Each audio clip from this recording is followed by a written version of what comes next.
News आ रही है। अपने परमाणु हथियारों की धमकी देने के बाद रूस ने यूरोप को एक बार फिर बहुत बड़ी धमकी दी है। रूस ने रेडिएशन की धमकी दी है। रूस ने बिल्कुल साफ लफ्जों में कहा है कि रेडिएशन को एक देश से दूसरे देश में पहुंचने के लिए किसी पासपोर्ट या वीजा की जरूरत नहीं होती।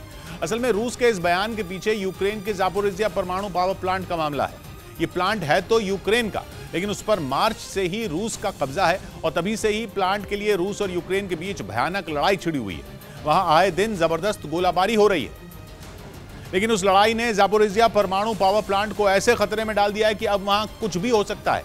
ऐसी तबाही मच सकती है कि 36 साल पहले हुआ चेर्नोबिल जैसा अब तक का सबसे बड़ा परमाणु हादसा भी छोटा दिखने लगे। मगर फिर भी रूस ने यूरोप को रेडिएशन फैलने की खौफनाक धमकी दे डाली,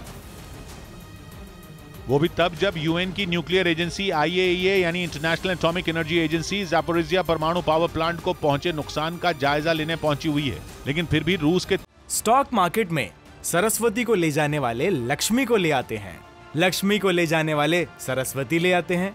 आपको सरस्वती चाहिए तो फ्रीडम ऐप को अभी डाउनलोड कीजिए। तीखे तेवर नरम नहीं पड़े।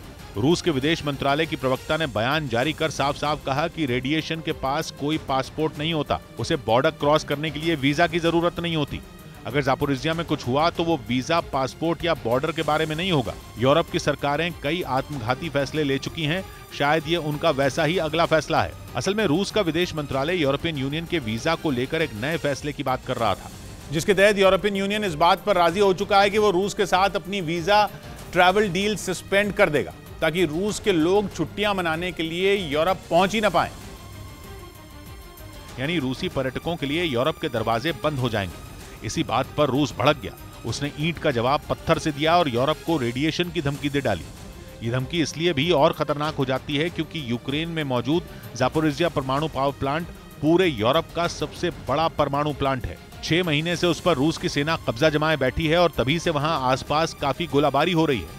बल्कि खबर है कि प्लांट में IAEA के इंस्पेक्टरों की मौजूदगी के बावजूद आसपास भयानक लड़ाई छिड़ी हुई है। एक भी गोला जरा सा इधर उधर हुआ और अगर न्यूक्लियर पावर प्लांट उसका निशाना बना तो रेडिएशन का ऐसा विकराल विस्फोट होगा कि पूरे यूरोप पर मौत का साया मंडराने लगेगा।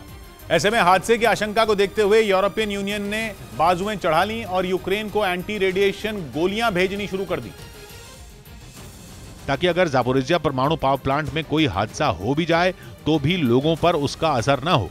यूरोपियन यूनियन 50 लाख से ज्यादा एंटी रेडिएशन टैबलेट यूक्रेन को दे रहा है। यूक्रेन के कुछ इलाकों में तो अधिकारियों ने लोगों को रेडिएशन से बचाने वाली गोली बांटनी भी शुरू कर दी है।